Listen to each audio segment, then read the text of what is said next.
அனைவருக்கும் என்னுடைய அன்பு பேர் வணக்கங்கள். அத்திரிபுத்திர மகாதேஜ தத்தாத்திரேய மகாமுனிக்கு தசஸ்மரண மாத்திரேன சர்வ பாபிக்கு பிரமுட்சயத்தை அஞ்சனாகர்ப சம்பூதம் குமாரம் பிரம்மச்சாரிணம் துஷ்டகிரக விநாசி அனமந்தம் உபாஸ்மகி. ஓம் ஐம் கௌரி ஐம் கௌரி ஐம் கௌரி பரமேஸ்வரி ஐம் ஸ்வஹா. அபவிக்னா அவினாஷின் தேவரக்ஷிதா சித்தியோக் சுபதி. அன்பர்களுக்கு என்னுடைய மூகாம்பிகை அக்ஷய குபேர வணக்கங்கள். இந்த பதிவில் போன பதிவில் பார்த்திங்கன்னா புதன் குரு கன்ஜக்ஷன் மேஷராசியில் நடக்கிறத பற்றி பேசியிருந்தோம். இந்த பதிவில் பார்த்திங்கன்னா சனி உதயமாகிவிட்டார். ஆல்ரெடி கும்பசனி போயிட்டுருக்கிறதுனால இந்த கலியுகம் பார்த்திங்கன்னா இந்த குரோதி வருஷம் எல்லாமே பார்த்திங்கன்னா சனியினுடைய பிடியிலிருந்து இயங்கும். அப்போது சனி என்ன நினைக்கிறாரோ அதைப்படி தான் தர்ம கர்மத்தின்படி என்ன நடக்கிறதோ அதுதான் அதனுடைய மாற்றங்கள் இந்த உலகில் இதில் அமைப்பில் நடந்துக்கிட்டு இருக்கும். அப்போது இந்த சனி பகவான் பார்த்திங்கன்னா உதயமாகக்கூடிய சனி பகவான் ஒரு 3 விதமான ராசிகளுக்கு பார்த்திங்கன்னா நல்ல ஒரு வாழ்க்கையை அமைத்தர போகிறார். எப்பவுமே சனி பொறுத்த வரைக்கும் என்ன அப்படின்னா, அதாவது இன்றைக்கி மார்ச் 18 இல்லையா, இந்த 18 பார்த்திங்கன்னா சனி பகவான் 30 ஆண்டுகளுக்கு பிறகு கும்பத்தில் உதயமாகக்கூடிய ஒரு அமைப்பு. ஆல்ரெடி பார்த்திங்கன்னா சனி நல்ல நிலையில் போயிட்டு இருந்தாலும் கூட உதயமாகக்கூடிய சனி அதனுடைய பார்வை இன்னும் முழுமையாக செயல்படுத்தக்கூடிய ஒரு பலம் உள்ள வரக்கூடிய அமைப்பு. ஏன்னா இந்த சனியினுடைய உதயத்தால் எப்படிப்பட்டவர்களுக்கு சிறப்பான பலன்கள் கிடைக்க போகுதுங்கிறத இந்த பதில் சொல்கிறேன். ஏன்னா உதயங்கிறது என்ன அர்த்தம் அப்படின்னு கேட்டிங்கன்னா, இப்போ சூரியன் உதயம்னு என்ன அர்த்தம், வெளிச்சம். அப்போ அதே மாதிரி தான் அந்த சனியினுடைய உதயங்கிறது சனியுடைய முழு பலம் ஃபுல்லாக அதுக்கு மேலே யாராருக்கு எப்படி கிடைக்க போகுது இதை பொறுத்து தான் அந்த சனீஸ்வர பகவான் உங்கள் வாழ்க்கையில் அடுத்த 2.5 வருஷத்துக்கும் அடுத்த 7 வருஷத்துக்கோ இல்லை சனி திசை நடக்கக்கூடிய ஒரு காலகட்டத்திலோ இல்லை அடுத்து நடக்கக்கூடிய சனி திசை 18 வருஷத்துலையோ யாருக்கு எந்த மாதிரியான மாற்றங்களை எல்லாம் கொடுக்க போகிறோங்கிறது இந்த பதிவில் தெளிவாக சொல்கிறேன். ஸோ அப்போ உங்கள் ராசிக்கு சனி பகவான் எப்படி வேலை செய்கிறார் ஒரு விஷயத்தை தெளிவாக புரிஞ்சு கொள்ளுங்க. உங்கள் ஜாதகத்தில் சனி பகவான் எப்படி இருக்கிறாருங்கிறத முதல்ல தெரிஞ்சுக்கணும். நல்லவரா, அவர் உங்களுக்கு யோகியா அவயோகியா, தடுக்கிறாரா முடக்கிறாரா, கெடுக்கிறாரா கொடுக்குறாரா, இல்லை மாரகாதிபதியாக வேலை செய்கிறாரா, இது தெரியணும். சனி எந்த திசையிலேருந்து வேலை செய்கிறாரு, எந்த இடத்துலேருந்து வேலை செய்கிறாரு, எந்த கிரகங்களை பார்க்குறார், இதனால் என்னென்ன யோகங்கள் உங்களுக்கு கிடைக்கும், அப்போ நடக்கக்கூடிய விஷயங்கள் தடைபடுமா, முன்னாடி போகுமா, இல்லை விருத்தியாகுமா, இதையெல்லாம் தெரியணும் அப்படின்னா நீங்கள் டீட்டெயிலாக கன்சல்டேஷன் எடுத்தால் தான் நல்லா ப்ரிப்பேராக பேச முடியும் உங்களுடைய சுயஜாதகத்தில். அப்போ உங்களுடைய சுயஜாதகத்தில் சனி பகவான் எப்படி இருக்காரோ அதை பொறுத்து தான் உங்களுக்கு அடுத்த கட்ட வளர்ச்சி. அப்போது 15 கோடி மக்களாக இருந்தாலும் சரி, 100 கோடி மக்களாக இருந்தாலும் சரி, இனி பிறக்க போகக்கூடிய மனிதர்களாக இருந்தாலும் சரி, யாராக இருந்தாலுமே ஒரே ஒரு சனி தான். அப்போ ஒருத்தருக்கு ஒரு விதமாகவும் இன்னொருத்தருக்கு இன்னொரு விதமாகவும் வேலை செய்கிறாருன்னா அதனுடைய அமைப்பை பொறுத்து தான் அந்த சனி பகவானுடைய அமைப்பை கொடுப்பார். அதாவது மார்ச் 18ஆம் தேதி சனி பகவான் உதயமாக 30 ஆண்டுகளுக்கு பிறகு கும்பத்தில் உதயமாகக்கூடிய சனி பார்த்திங்கன்னா இந்த ராசிகளுக்கு அடிப்படை பலனை கொடுக்கணும்னு பார்க்கும்பொழுது நியாயதேவன் சனி பகவான் பார்த்திங்கன்னா மனிதர்கள் செய்யக்கூடிய செயல்களுக்கு ஏற்ப அதோட பலனை கொடுப்பார். அந்த வகையில் மார்ச் 18ஆம் தேதி அன்று பார்த்திங்கன்னா சனி பகவான் உதயமாகக்கூடிய ஒரு அமைப்பு. இப்படிப்பட்ட நிலையில் எந்தெந்த ராசிகளுக்கு நல்லது பலனாக கொடுக்க போகிறாங்க அப்படின்னா, மேஷத்துக்கு பார்த்திங்கன்னா மிக முக்கியமாக நன்மையை கொடுத்தாலுமே கூட வீண் பிரச்சனைகள், அதாவது சண்டை சச்சரவுகள் இது மாதிரி எதாவது இருந்தது அப்படின்னா அதை ரிலீஸ் பண்ணி கொடுப்பாரு. தொழிலில் வெற்றி பெறக்கூடிய அமைப்பு, நிதிநிலையில் முன்னேற்றத்தை ஏற்படக்கூடிய அமைப்பு, திருமண வாழ்க்கையில் பார்த்திங்கன்னா கவனத்தை கொடுக்கக்கூடிய ஒரு என்ன சொல்கிறது ஒரு கவனத்தை ஏற்படுத்தி கொடுப்பாரு. அதனால் ஒரு அலாட்மெண்ட் கொடுப்பாரு. அதனால தான் சொன்னேன் சீக்கிரமாக மேஷராசிக்காரர்கள் கல்யாணம் பண்ணாதவங்க சீக்கிரமாக கல்யாணம் பண்ணிடுங்கன்னு சொல்லி சொன்னேன். மாணவர்களுக்கு ஒரு நல்ல ஒரு காலகட்டம். அதே மாதிரி அடுத்ததாக வரக்கூடிய ராசி எடுத்தோம் அப்படின்னா ரிஷபராசிக்காரர்களுக்கு சனி வந்தால் யோகமாக வந்தாலும் கூட ரிஷபராசிக்காரர்கள் சனி பகவான் உங்களுக்கு எப்படி இருக்காருன்னு பார்க்கணும் உங்கள் சுய ஜாதகத்தில். அதை பொறுத்து தான் இது பலன். அப்போது சமூகத்தில் நல்ல முன்னேற்றத்தை கொடுப்பார், கடின உழைப்புக்குண்டான பலனை கொடுப்பார், வியாபாரம் தொழிலெலாம் சிறப்பாக நடக்கிறதுக்குண்டான அமைப்பு கொடுக்குறார். தொழில் ரீதியான புதிய வாய்ப்புகளை எல்லாம் இந்த ரிஷபராசிக்காரர்களுக்கு சனி எடுத்து கொடுக்கும்.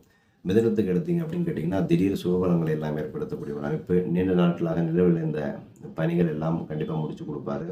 அதிர்ஷ்டத்தினுடைய முழு ஆதரவை கண்டிப்பாக ஏற்படுத்தி கொடுப்பாங்க. தந்தையினுடைய உடல்நிலை மட்டும் கொஞ்சம் கவனத்தில் எடுத்துக்கொள்ள வேண்டும். மிதனராசிக்காரர்களுக்கு கண்டிப்பாக உங்கள் ஃபேமிலியில் இருக்கக்கூடிய பேரண்ட்ஸை கேர் பண்ணிக்கோங்க. அதற்கு அடுத்ததாக வரக்கூடிய ராசி பார்த்திங்கன்னா கடகராசிக்காரர்கள். கடகத்தை பொறுத்த வரைக்கும் என்ன அப்படின்னு கேட்டிங்கன்னா, வாழ்வில் நேர்மறையான பலன்களை எல்லாம் கொடுக்கக்கூடிய ஒரு அமைப்பு. உடல் பிரச்சனைகள் எல்லாம் சந்திக்கக்கூடிய ஒரு அமைப்பாக இருக்கிறதுனால ஹெல்த்தில் கான்சன்ட்ரேட் பண்ணிக்கோங்க. கடகராசிக்காரர்களுக்கு பெரிய சின்ன சர்ஜரி சம்மந்தப்பட்ட விஷயங்கள், அதே மாதிரி ஹெல்த்தில் திடீர்னு ஒரு நோய் போகிறது, இதெல்லாம் கடகராசிக்கு இந்த மாதிரியான காலகட்டமாக இருக்கிறதுனால கொஞ்சம் இந்த கடகராசிக்காரர்கள்லாம் கொஞ்சம் ஹெல்த் விஷயத்தில், சர்ஜரி விஷயத்தில் சின்ன பிரச்சனைகள் ஏதாவது உடல் ஆரோக்கிய சம்மந்தப்பட்ட பிரச்சனை இருந்தாலும் உடனடியாக கேர் எடுத்து நீங்கள் போய் பாருங்கள். இல்லைனா அது கண்டிப்பாக பெரிய விரயத்தில் கொண்டு போய் கொடுக்கும். சனியுடைய தாக்கம் உங்கள் மீது இருப்பதனால கண்டிப்பாக கொஞ்சம் எல்லா விஷயத்திலும் கேர் பண்ணி பாருங்கள் கடகராசிக்காரர்கள். அதுக்கடுத்து தான் வரக்கூடிய ராசி பார்த்திங்கன்னா சிம்மராசிக்காரர்கள். சிம்மராசிக்காரர்களை பொறுத்த வரைக்கும் என்ன, உங்களுக்கு பிஸ்னஸில் நல்ல இம்ப்ரூவ்மெண்ட் இருக்கும், கவலைப்பட வேண்டாம். பணியிடத்தில் வந்து வெற்றி பெறக்கூடிய ஒரு அமைப்பு, தொழில் சம்மந்தமாக வெளிநாடு வேலைவாய்ப்புகள் எல்லாம் மேற்கொள்ளக்கூடிய ஒரு காலகட்டம், வாழ்க்கை துணையுடன் ஆதரவை பெறக்கூடிய அமைப்பெல்லாம் கண்டிப்பாக சிம்ம ராசிக்காரர்களுக்கு நல்ல ஒரு அமைப்பை ஏற்படுத்தி கொடுக்கும். அதுக்கடுத்து வரக்கூடிய ராசி எடுத்தோம் அப்படின்னு கேட்டிங்கன்னா கன்னி ராசிக்காரர்களுக்கு வந்து பார்த்திங்கன்னா லாபகரமான ஒரு வளம் கொடுக்கும். கன்னி ராசிக்காரர்களுக்கு உடல்நலம் கண்டிப்பாக சிறப்பாக இருக்கும். வாழ்க்கையில் வெற்றி கிடைப்பதற்கான ஒரு காலகட்டம். சட்ட தகராறில் வந்து எல்லாம் சிக்கி கொண்டிருந்தால் கண்டிப்பாக இதுக்கு மேலே உங்களுக்கு வெற்றி கிடைக்கும். வேலையில் மகிழ்ச்சியான ஒரு சூழலை ஏற்படுத்தி கொடுக்கும். தொழிலில் கண்டிப்பாக நல்ல வெற்றியை நீங்கள் பெறலாம். நீண்ட பயணத்தை மேற்கொள்ள ஒரு காலகட்டம், ஒரு நல்ல ஒரு டிரான்ஸ்பிரேட், ஒரு மாற்றங்களை சந்திக்க வேண்டிய ஒரு காலகட்டமாக இந்த கன்னிராசிக்காரர்களுக்கு சனி பகவான் செய்து கொடுக்குறார். அதற்கடுத்து வரக்கூடிய ராசி வந்து பார்த்திங்கன்னா துலாம் ராசிக்காரர்கள். துலாம் ராசிக்காரர்களை பொறுத்த வரைக்கும் குழந்தைகளுக்கு வந்து பார்த்திங்கன்னா அந்த இனவிரு தம்பத்திய விருத்தி, அதாவது குழந்தை பிறக்காமல் ரொம்ப நாளாக தடைபட்டு இருந்தவங்களுக்கு எல்லாம் இதுக்கு மேலே ஒரு நல்ல மாற்றத்தை கொடுப்பார். ஆசைகள் நிறைவேறக்கூடிய ஒரு காலகட்டம். நிதிநிலையில் முன்னேற்றம், உத்தியோகத்தில் மாற்றங்களை கண்டிப்பாக பார்க்க முடியும். மனைவிடமிருந்து முழு ஆதரவை கண்டிப்பாக பெற முடியும். நிதி நிலைமைகளை எல்லாம் கண்டிப்பாக உங்களுக்கு நல்ல மாற்றத்தை ஏற்படுத்தி கொடுக்கும் துலாம் ராசிக்காரர்களுக்கு. அதுக்கடுத்து வரக்கூடிய ராசி வந்து பார்த்திங்கன்னா விருச்சிக ராசிக்காரர்கள். விருச்சிக ராசிக்காரர்களுக்கு வந்து பார்த்திங்கன்னா இன்று முதல் வந்து பார்த்திங்கன்னா உடல்நலத்தில் கொஞ்சம் கவனத்தை செலுத்த வேண்டிய ஒரு காலகட்டம். குடும்பத்தில் வந்து பிரச்சனைகளை ஏற்படுத்தக்கூடிய காலகட்டம் உங்களுடைய குடும்பம். அதனால் நீங்களாக போய் பிரச்சனையை கிரியேட் பண்ணுறது, ப்ரெஷர் கொடுக்கறது, அவங்களுடைய ஹெல்த்தை மட்டும் கொஞ்சம் கேர் பண்ணி பார்த்துக்கோங்க விருச்சிக ராசிக்காரர்கள். தொழிலில் வந்து பார்த்திங்கன்னா சரியாக கேர் பண்ணுங்கள். யார் வேலை பார்க்குறா, யார் வேலை பார்க்குறா, எங்கேருந்து பிரச்சனை நடக்குது, எல்லாமே உங்களுடைய வேலை தொழில் எதுவாக இருந்தாலும் விருச்சிக ராசிக்காரர்கள் கொஞ்சம் கேர் எடுத்து பாருங்கள். சொத்து மூலம் லாபத்தை கண்டிப்பாக பெறலாம். உங்கள் பூர்வீக சொத்துக்கள் ஏதாவது பெண்டிங்கில் இருந்துச்சு அப்படின்னா, அது கோர்ட்டு கேஸில் இருந்துச்சு அப்படின்னா அது கண்டிப்பாக இந்த தடவை எல்லாம் முடிஞ்சு சாதகமாக முடிஞ்சு சீக்கிரமாக உங்களுக்கு லாபத்தை மாற்றி கொடுக்கும். அதிக உழைப்பும் தேவை. அதே மாதிரி சகோதரர்களும் கொஞ்சம் விட்டு கொடுத்து போகிறது விருச்சிக ராசிக்காரர்களுக்கு உங்களுக்கு பல வகையில் ஏற்றத்தையும் முன்னேற்றத்தையும் ஏற்படுத்தி தரும். அதற்கு அடுத்ததாக வரக்கூடிய ராசிக்காரர்கள் வந்து பார்த்திங்கன்னா தனுசு ராசிக்காரர்கள். தனுசு ராசிக்காரர்களுக்கு வந்து ரொம்ப நாளாக நான் ஏற்கனவே சொல்லிக்கிட்டு இருந்தேன், மெல்ல மெல்ல மெல்ல மெல்ல இதுக்கு மேலே ரிலீஸ் கொடுக்கக்கூடிய ஒரு காலகட்டம்னு சொன்னேன். அதனால் வந்து தன லாபம் கண்டிப்பாக கிடைக்கும். பயணங்களால் ஆதாயங்கள் உண்டு. கண்டிப்பாக வெளிநாடு செல்லக்கூடிய ஒரு காலகட்டம், அதிர்ஷ்டத்தை பெறக்கூடிய ஒரு காலகட்டம். ஆனால் அதுக்கு ஈடாக நிறைய உழைப்பை வாங்கிக்கும். இத்தனை நாள் நான் ஏற்கனவே சொன்னேன், பழைய பதிவிலே சொன்னேன், நீங்கள் எவ்வளோ கொடுக்குறீங்களோ அவ்வளோக்கு அவ்வளோ பெற முடியும். ஏற்கனவே கொடுத்த உழைப்பும் இப்போ கொடுக்கக்கூடிய உழைப்புக்கும் சேர்ந்து டெவலாக கொடுப்பாரு. பொருளாதார நிலை கண்டிப்பாக இருக்கும். செலவுகள் வந்து குறையக்கூடிய ஒரு காலகட்டம். அதுக்கடுத்தா வந்து பார்த்திங்கன்னா மகர ராசிக்காரர்கள். மகர ராசிக்காரர்களை பொறுத்த வரைக்கும் மங்கள வளங்கள் எல்லாம் கொண்டு வந்து சேர்க்க போகிறார்.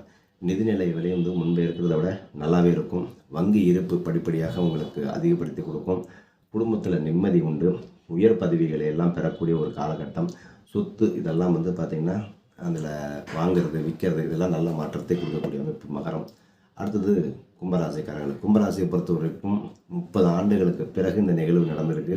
உங்கள் ராசியில் தான் சுக்கிரன் சேர்க்கு, உங்கள் ராசியில் தான் வந்து பார்த்திங்கன்னா உங்களுக்கு செவ்வாய், அதுக்கப்புறம் வந்து பார்த்திங்கன்னா புதன், அதுக்கப்புறம் குரு எல்லாம் ஒருத்தராக வந்துக்கிட்டு இருக்காங்க. அதனால் பணியிடத்தில் இதுக்கு மேலே நல்ல மாற்றத்தை கொடுப்பார். சுறுசுறுப்பாக இருக்கக்கூடிய ஒரு காலகட்டம். வேலையில் வெற்றி பெறக்கூடிய ஒரு காலகட்டம். திருமண வாழ்க்கையில் முன்னேற்றத்தை காணக்கூடிய ஒரு காலகட்டம். பயணங்கள் மூலியமாக கண்டிப்பாக கும்பராசிக்காரர்களுக்கு வெற்றி உண்டு. அதற்கு அடுத்தபடியாக கடைசியாக வரக்கூடிய ராசிக்காரர்கள் மீனராசிக்காரர்கள். மீனராசிக்காரர்களை பொறுத்த வரைக்கும் ஆசைகள் நிறைவேறக்கூடிய ஒரு காலகட்டம். குடும்ப உறுப்பினர்களுடைய உடல்நிலையெல்லாம் முன்னேறக்கூடிய ஒரு காலகட்டம். இருந்தாலும் ஆல்ரெடி கொஞ்சம் ஹெல்த்தை வந்து கேர் பண்ணிக்கோங்க. இந்த பைபாஸ் சர்ஜரி பண்ணவங்க, அது இடுப்பு எலும்பு நரம்பு சம்மந்தப்பட்ட விஷயங்கள் ஆல்ரெடி நீங்கள் சர்ஜரி பண்ணியிருந்தீங்க அப்படின்னா அது இன்னும் கொஞ்சம் கேர் எடுத்து பண்ணிக்கிறது ரொம்ப விசேஷம். எல்லாம் அது இன்னும் இழுத்துக்கிட்டே போகும் க்யூர் ஆகிறதுக்கு. உடல் நலத்தில் பிரச்சனைகளை சந்திக்கக்கூடிய காலகட்டமாக இருக்கக்கூடிய மீனராசிக்காரர்களுக்கு கொஞ்சம் உடல் விஷயத்தில் மட்டும் ஜாக்கிரதை எடுத்து உங்களை கவனிச்சுக்குவாங்க. ஏழை மக்களுக்கு நிறைய அன்னதானம் செய்யுங்க, அன்னதானம் செய்யுங்க. மேல் உடத்தில் வந்து பார்த்திங்கன்னா அக்கறை காட்டுங்கள். இந்த மாதிரி நிறையா விஷயங்களை பொறுத்த வரைக்கும் இந்த சனியாகப்பட்டவர் உங்களுக்கு நல்ல மாற்றத்தை ஏற்படுத்தி கொடுக்கக்கூடிய ஒரு காலகட்டமாக இருக்கிறதுனால ஸோ இந்த மேஷம் முதல் மீனம் வரை பார்த்திங்கன்னா எல்லா ராசிக்காரர்களுக்குமே சனி பகவான் சிறப்பான பலன்களை கொடுப்பதற்கு காத்திருக்கிறார்.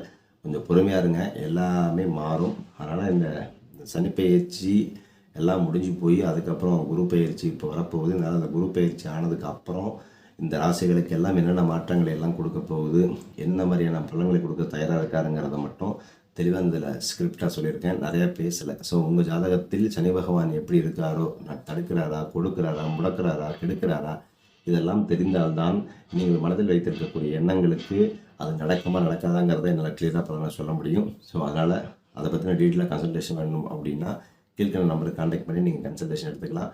அடுத்த பதிவில் மேலும் ஒரு புதிய இணைவுடன் புதிய கிரகத்துடன் சந்திக்கலாம். நற்பவி நல்லது நடக்கட்டும். ஓம் ஸ்ரீ குருபியன் நமः.